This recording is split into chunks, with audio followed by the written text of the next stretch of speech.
Imperfect Thriving, Episode 47, Elevate Your 8 with Kris McPeak.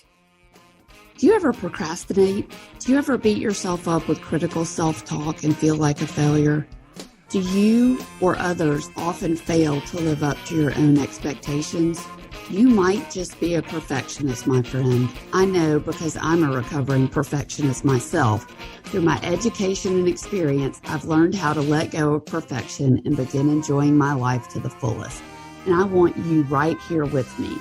Go ahead and sign up for my free Progress Over Perfection workshop that I created to help you move from struggling with perfectionism to living a satisfying and fulfilling life. And if you still aren't sure whether you are a perfectionist, I have a free quiz at the beginning of the course. And if you check any of those boxes as yes, then this course is for you.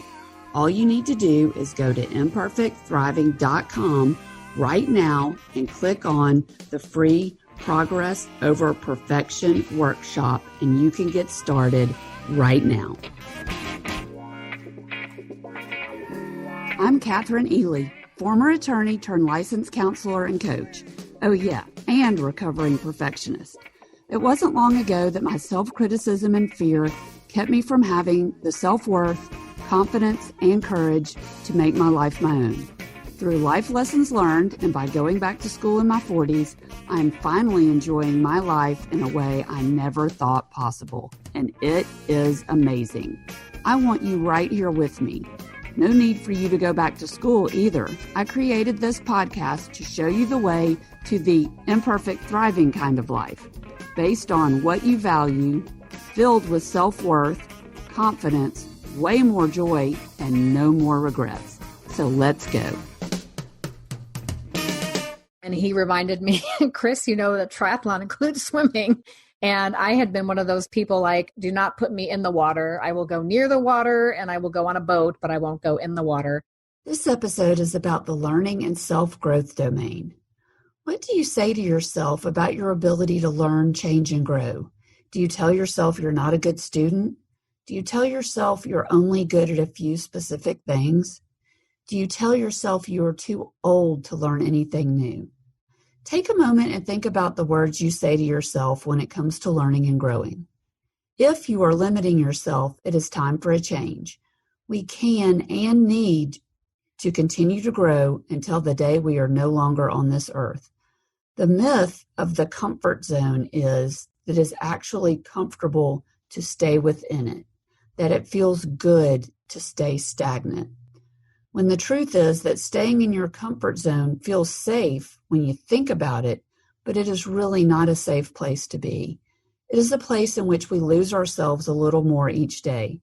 It is a place in which we forget what it feels like to be truly alive. It is a place where we lack confidence in ourselves because we are taking what we know is the easy way out. There is a connection between doing hard things and believing we can do hard things. We don't wake up one day and think, well, now I've thought enough. I'm ready to do the hard stuff now. We learn we can do hard things by doing them, by taking uncomfortable steps outside of our comfort zones and doing something hard, of which there is no certainty that we can do. The doing comes first, and the believing you can do it comes second. We learn by doing. We grow by doing. If you are limiting yourself, stopping yourself from doing because of the way you speak to yourself, it is time to change that.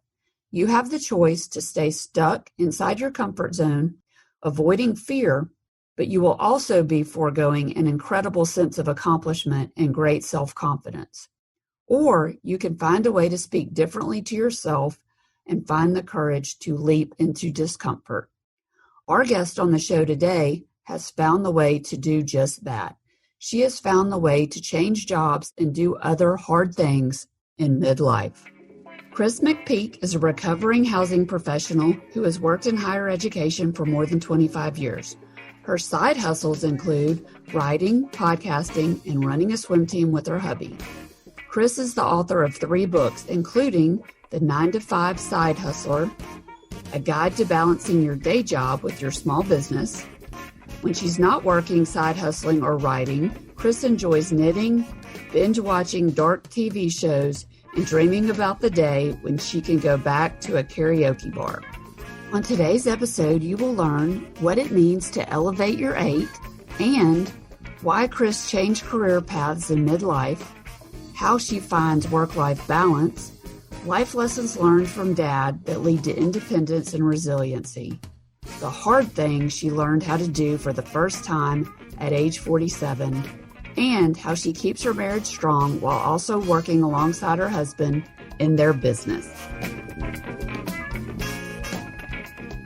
Welcome to the show, Kris. I'm so excited to have you on the show today. I'm happy to be here, and thanks for your patience in our rescheduling snafus. Oh, listen, we got to be flexible, don't we? That we do. So true. If there's anything I've learned, that is it. Yeah. So I know just a little bit about you, but for those of my listeners who haven't been introduced to you or your podcast yet, catch us up a little bit. Tell us how you got to where you are today. Sure. Well, I started my career in higher education working in college residence halls and housing complex. And so if that doesn't mean anything to you, if you think the word dorm, then you know exactly what I'm talking about. I did that from a live-in RA to a live-in hall director to an area coordinator all the way up to director. And that's where I thought my calling was to work with students who were living on campus.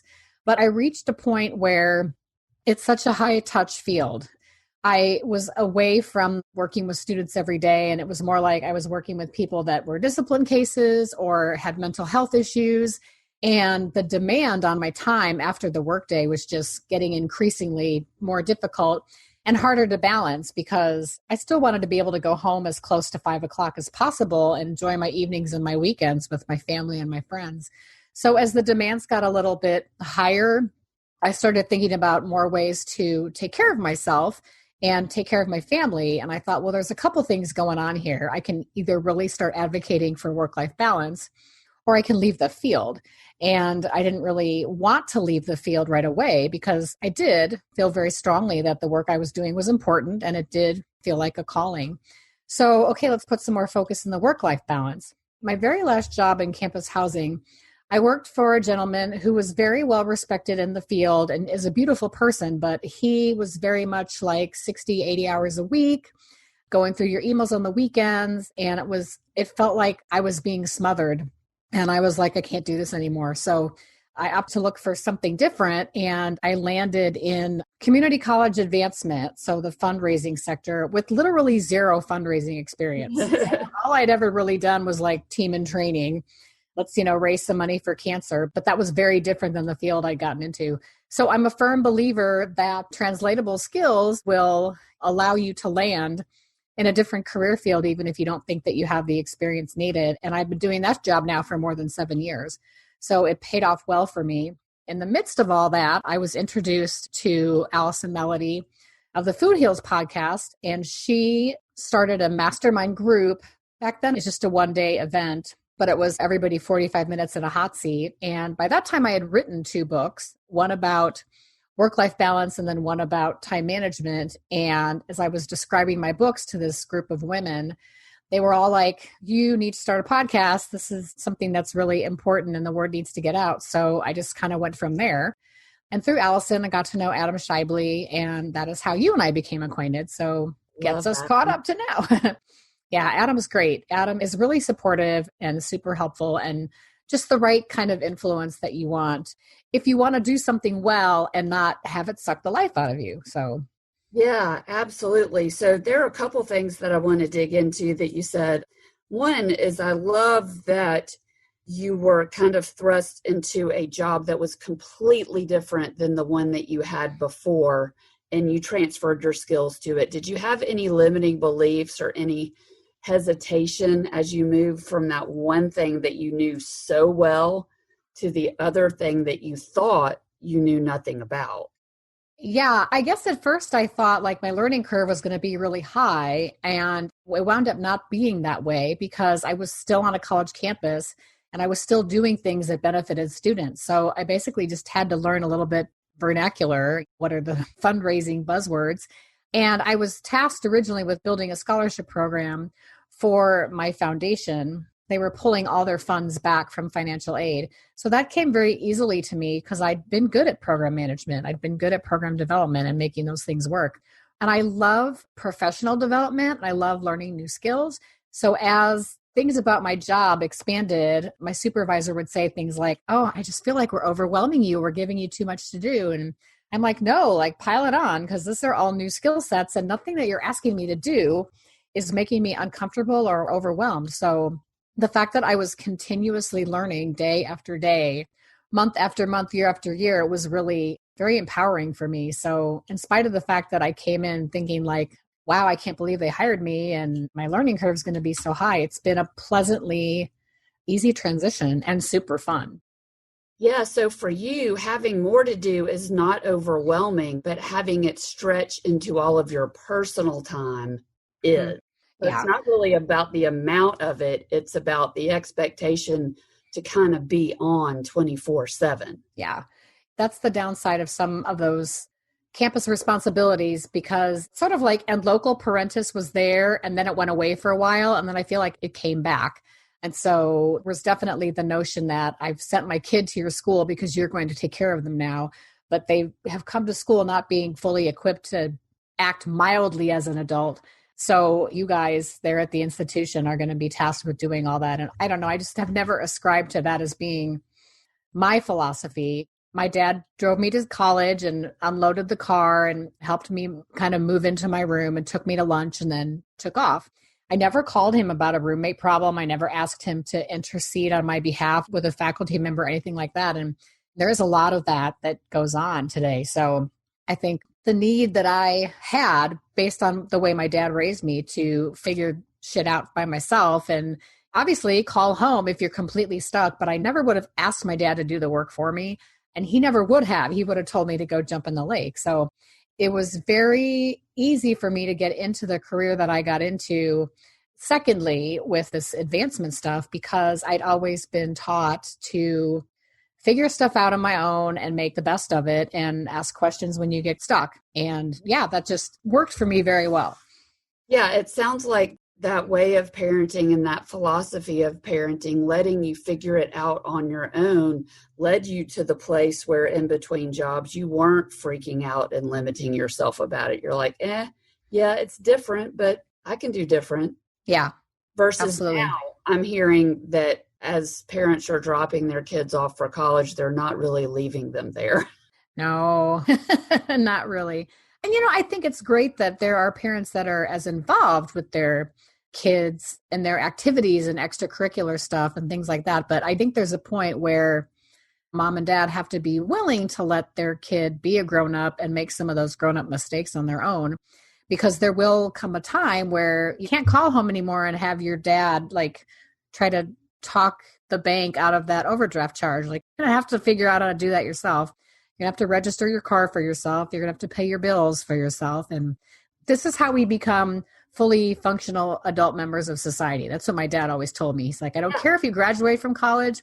I don't care, like, if you finish, whatever. I don't care if you like it. Just whatever you decide to do now that you're not living in my house, I just want to know that you've become a fully functioning adult member of society. And that has stuck with me, because college is not for everybody, but that doesn't necessarily mean that you continue to live at your parents' house for the rest of your life. Like, you leave the home and you find your own life and figure that stuff out. I love that. Your dad sounds like he's a very, very smart man. It seems so simple, but it's really not, because I think society, especially on our generation, when we were having children, was sort of heaping on us that we are supposed to give them the best of everything, do everything for them, set them up for this thriving life. But the irony there is that if we do all of that and they never fail along the way, they aren't set up for a thriving life. Yeah, it's so true. I can remember my dad making me choose between athletics and cheerleading in my junior year, because I did both in my sophomore year. And I had a bad trimester in the winter when I did cheerleading for basketball. So my grades did slip. And my dad said, okay, well, got to change our priorities. So for your junior year, you can do athletics or you can do cheerleading. I chose athletics and I got my stuff figured out. And then my dad was kind of like, okay, well, senior year, I want you to do all of the things, whatever is going to fulfill your final year. And it was a great year. I did really well. I was successful in a lot of things. I got scholarships to college and the whole 9 yards. But my dad would continue to say years and years and years after that happened, he's like, I can't believe I did that to you. Like, that was just the worst thing I could ever do as a father. I'm like, are you kidding me? Like, you taught me how to prioritize and how to figure out what are the important things and to get my head squared on straight. And I continued to thank him pretty much until the day he passed away, because I thought that was one of the best lessons he ever taught me, is that you're going to have to make hard decisions sometimes.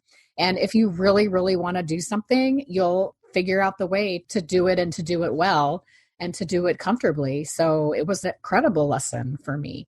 I think so too. I hate that he beat himself up for it. He did. It was funny. As parents, we are going to find something to beat ourselves up for if we think about it long enough and hard enough. So I say, let's put it out of our minds. Absolutely. So tell me about your 2 books. Sure. Well, it was one of those things where I thought, like, I always wanted to do it. And as you learn more and more about Amazon and the world of self-publishing and stuff like that, it's like, this is really going to be that hard to do. So as I was having that whole epiphany about the work-life balance thing, it was at the same time in that final housing job of my housing career, I applied to be a second master's program in recreation management. And my intro class was a class on like introduction to leisure, adult leisure, and theories and stuff like that. So we had to do a presentation to our class about a certain aspect of leisure. And I got all wrapped up in this notion of people not taking vacation days and people working, all these extra hours of the week and not choosing to have leisure time. And it was around that time and all this studying and research that I did made me think like, okay, well, this argument would make a really good book in helping people make some of those critical choices that, am I going to live to work or am I going to work to live? And so that research was the first book called Making Work Work for You. And then as I started thinking more about how the concept of work-life balance affects our time management and our productivity, I was talking with a colleague of mine one day and I said, I think the real key to time management is just like this other 8 hours of the day. Because if you're honoring your work-life balance and you're only working 8 hours daily, you're honoring your wellness and you're getting a full 8 hours of sleep at night, then if you do the math around that, what's left is 8 hours. And so if you are, quote, elevating that 8, then you're making the best of the rest of that time during the day. And then on the weekends, you double the extra 8 since you're not working, but you keep the sleep thing going. And and that was the second book. And that was the book that had almost been out at the time that I went to that mastermind group at Allison's house. And I had everybody telling me like, oh my gosh, you need a podcast. This is exactly the kind of thing that people want to hear and blah, blah, blah. So super inspirational. Elevate Your 8 became the name of your podcast. Yeah. So I'm dying to know exactly how you elevate your 8. Share with us how you get the most out of your work-life balance and elevate those other 8 hours in the day. Yeah, sure. Well, I've sort of built the morning, the lunch, and the evening routine into the day.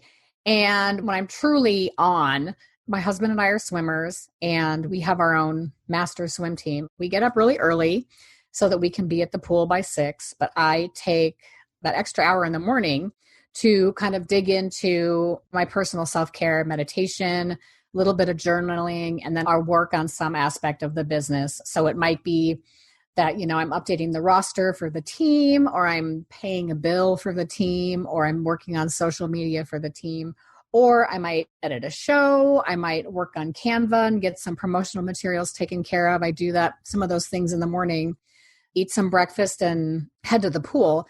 And then I've always been really intentional about my lunch hour because I used to walk. I used to do a half-hour walk around my campus, and then I would eat my food.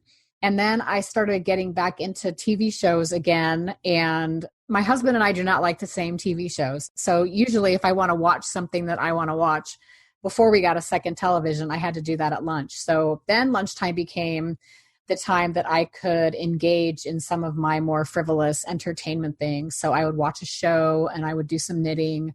While I'm watching that show, might fiddle around on social media, do some stuff there. And then most nights after work, I've got an hour or so where I will invest in business related things. So I'll do my email newsletters. I'll do balancing the books for the swim team at night and those types of things. So more creative stuff happens in the morning because that's where I tend to be at my best. I'm definitely better in the morning than at night. So at night is where I would spend time doing the things that aren't as much fun, but they're still necessary to do. Yeah, so that's been my practice. And I talk a lot about the morning, the lunch, and the evening routine in the book and on the show because it's brought me so much clarity about time and prioritizing things and making sure that the day that something should get done is the day that it's actually getting done. And I'm a huge fan of Sarah Knight and her books. And when she wrote Get Your Shit Together, it's just as much about productivity and time management as it is about organization. And she says things like you have to lobby for your hobby. So you have to be the one putting the effort into creating the time that you need to do the things that you want to do. And so I've definitely embraced a lot of her philosophy in that aspect. But you talk about imperfectly thriving. There are some mornings where I don't have the energy to go into the morning routine, but I choose that. And I know that there will come a time in the near future where I'll have to make another adjustment and take care of those things that I'm missing. But that's a choice that I've made. It's not that, oh, I didn't have enough time to do something. I have to be able to look at myself in that mirror and say, Kris, you're choosing today to not work on the business in the morning, or you're choosing today not to go to the pool. And then I have to accept the consequences of those choices. And I think that when we can do that and be honest with ourselves, then elevating your 8 is not a difficult thing to do. It's more about figuring out how long it takes you to do stuff, determining what the important things are, making the choices and the decisions, and then living with the consequences.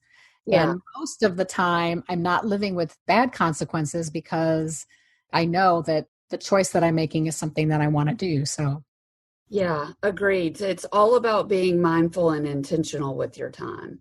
And yeah, absolutely. Mindful and intentional, then you can prioritize within that intention, put forth your energy toward the most important things all the way down. Yeah, absolutely. I don't know what I did with my life before I had a morning mindfulness routine. And you and I have something in common. I'm going to the pool every day early right now, but I don't get in the pool. I take my son.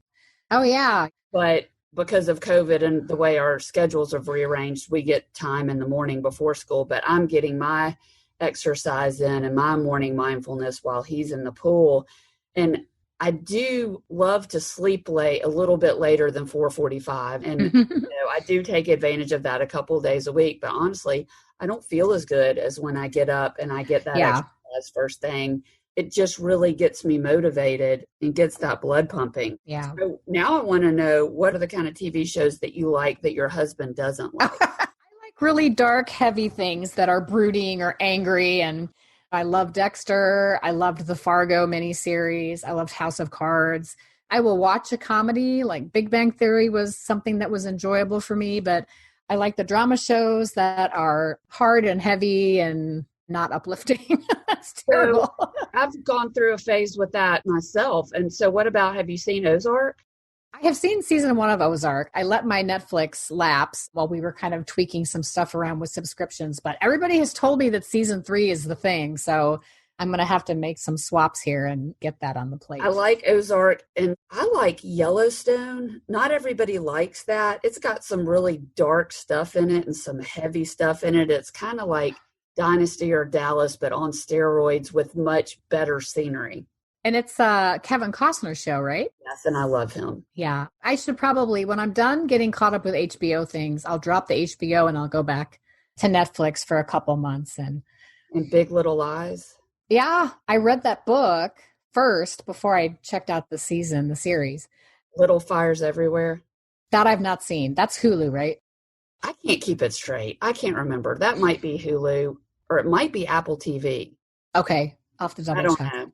Anything with Kerry Washington in it, I'm in. Yeah. Oh, I know. I was a huge Scandal fan. Oh, yeah. The best. Huge Scandal fan. So tell me about your swim team.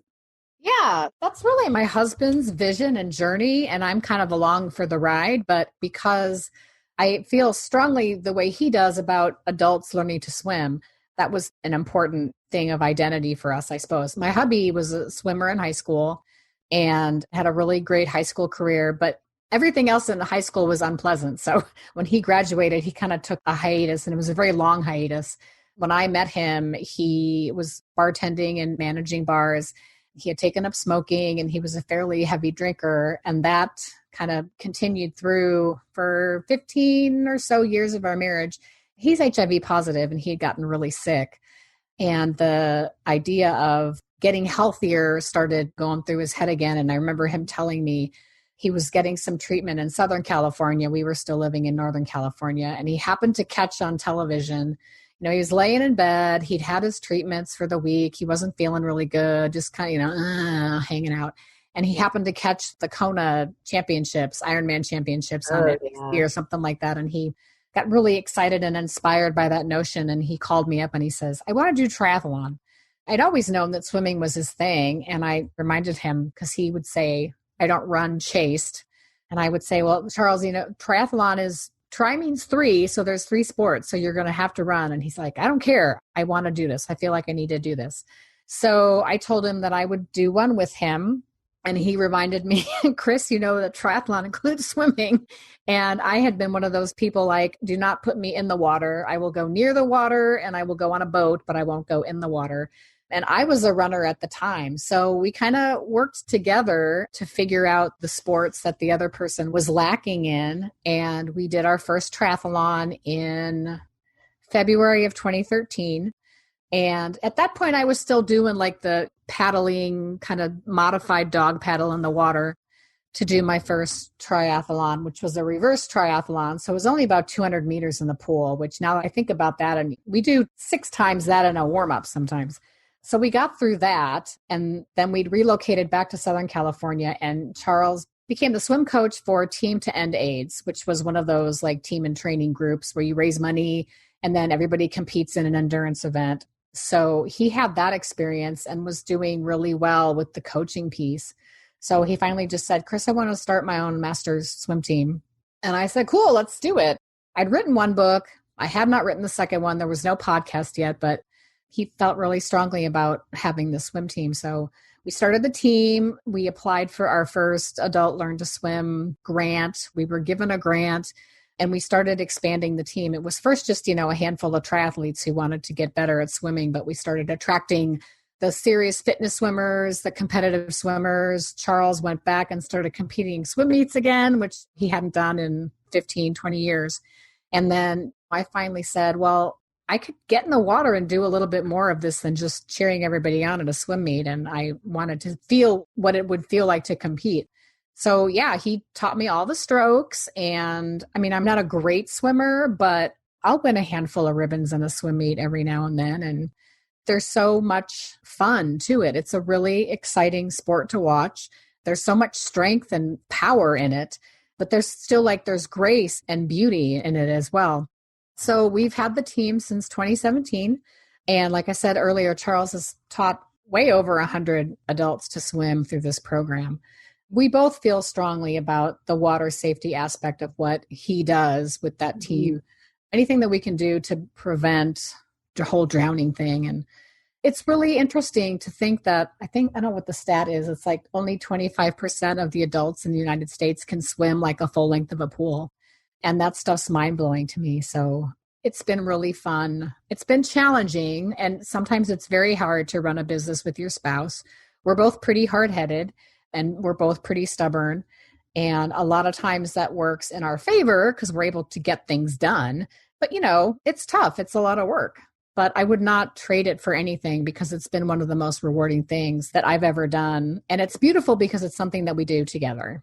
Yeah. So I definitely want to ask a little bit more about how y'all run the business together. But how old were you when he taught you all 4 strokes? I was 47.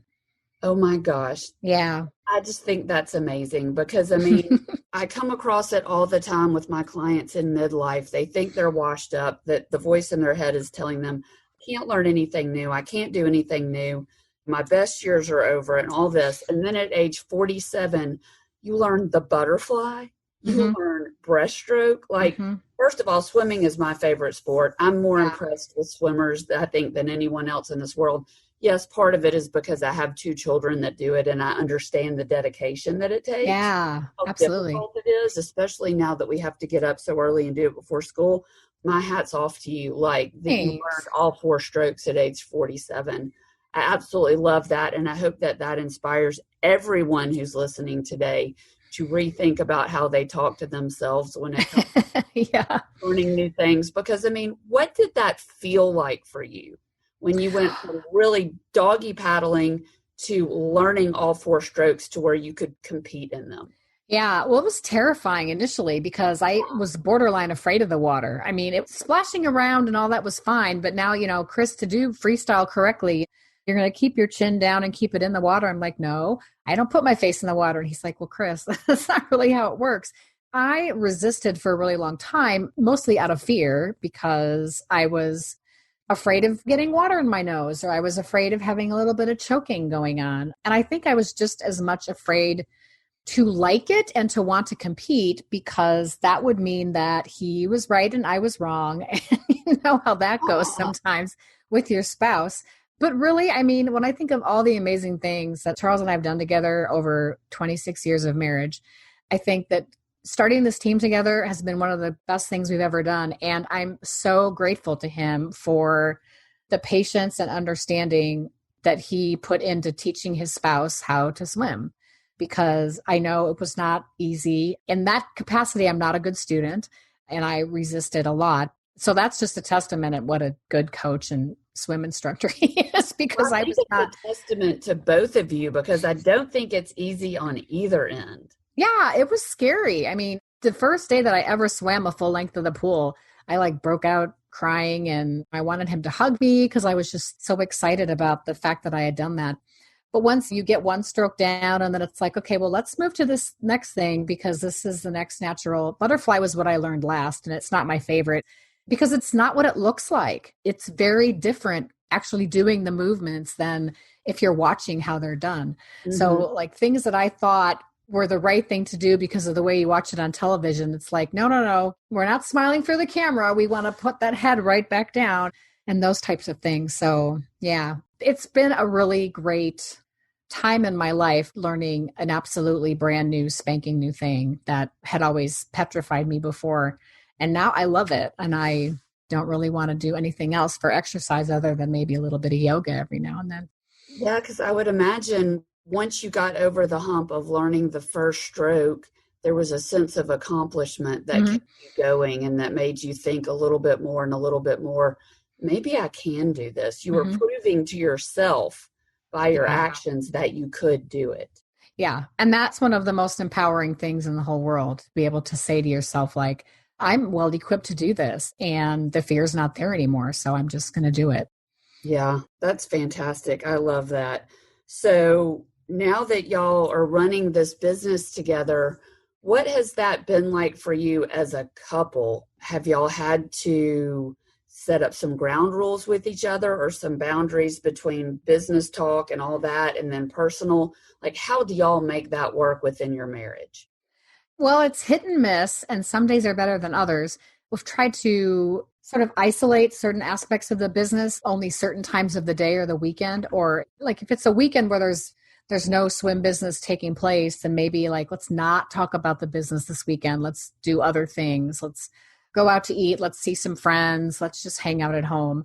But sometimes it's hard when not only like you're doing the business with your life partner and you also happen to live together and you all sleep in the same bed. And sometimes it just comes up in conversation. And it's not like I can say, no, stop, it's after 7. We don't talk about swimming after 7. But I mean, and for him, it's his full-time job.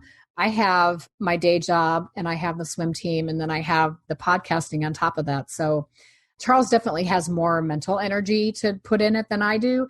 And we're pretty well split in terms of like, I'm the administrative side of things. So in terms of like philosophy, the coaching and how to do instruction in the pool and stuff like that, that's all him. I don't have my hands in that.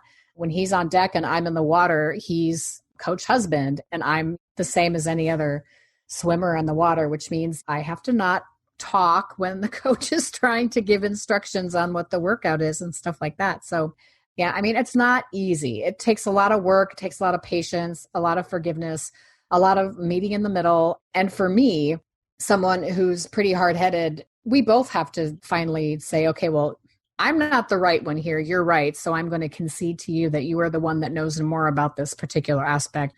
And so now I'm listening so you can tell me your thoughts on it and we can make that thing happen. So some firm boundaries and some sort of clear knowing about he's the wet side, dry side, but you exactly. And very clear on your roles and boundaries, but flexible with the boundaries when you need to be. Yeah, absolutely. So I love that. And what I would really like to do to finish up our interview is to do a little lightning round. Sure. Yeah. I love rapid fire. Get to know you a little bit better. And so I'm adjusting this first question based on what we've already talked about. Backstroke or breaststroke? Oh, breaststroke all the way. Yeah. Ice cream or cookies? Ice cream. What flavor? Well, my favorite flavor for the last 10 or so years has been vanilla caramel fudge by Ben & Jerry's. But the Tillamook malted mousse shake is really, really good. So good. I can't Yeah, buy it that is one. so good. I can't buy it. It is so good. Fall or spring? Spring. Gosling or Reynolds? Oh my God. It's the Ryan question. I think I would say Gosling because I think he's a more talented actor than Ryan Reynolds. Wonder Woman or Bionic Woman? Oh my God. Wow. Oh my God, that's hard. Because I really did believe that everything in The Bionic Woman and $6 Million Man, like that, to me, that was real. Like, these aren't just actors playing a part. I'm going to go with Bionic Woman simply because I know how well that's dating me to talk about it. Jamie Summers all the way. Potatoes or rice? Potatoes. Now, this one I kind of probably know the answer to, but rom-com or thriller? A thriller. Yeah. Every day and twice on Sundays. I ruined that one earlier accidentally. That's okay. I've enjoyed having you so much today. First of all, where can we find out more about you? Yeah, sure. So my website's pretty simple. It's krismcpeak.com and it's Kris with a K. And then on Instagram, it's Christmas Peak. So if you say Kris McPeak really fast, that's what comes out. So KrisMaspeak. And that's me on the gram. And your Elevate Your 8 podcast. The Elevate Your 8 podcast comes out on Wednesdays. Check it out.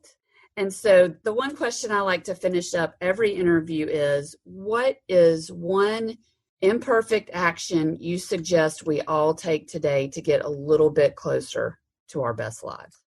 Start before you're ready. That was something that Allison said to me, and it made a huge difference. You want to start a podcast? Just go with it. You're going to learn the editing as you go. You're going to find your style as you go. And if you wait for it to be the perfect show, you'll just be disappointed because there's no such thing.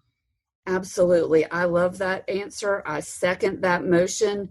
If there is something that you really want to do, just dive in and get started. That's the best way to learn. We can overthink it all day long, and it's not going to go exactly how you think it's going to go anyway. Yeah, so true. Just jump in, do it, and learn from it. Absolutely. Kris, I've had so much fun having you on the show today. Thank you so much. Oh, thank you for inviting me. This has been fantastic. All right. And for the rest of you, thank you so much for being here today. And I will see you right back here next week. Go out and take daily imperfect action.